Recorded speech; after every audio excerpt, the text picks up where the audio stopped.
அருகே இருப்பதனால் இரவுக்கு தெரியாத பகலுக்கு புரியாத பொழுதொன்று நீ காட்டினாய்.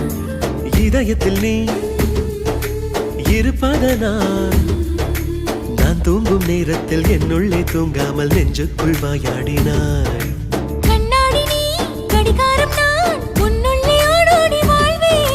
காதல் எனும் கடுதாசி நீ என்றென்றும்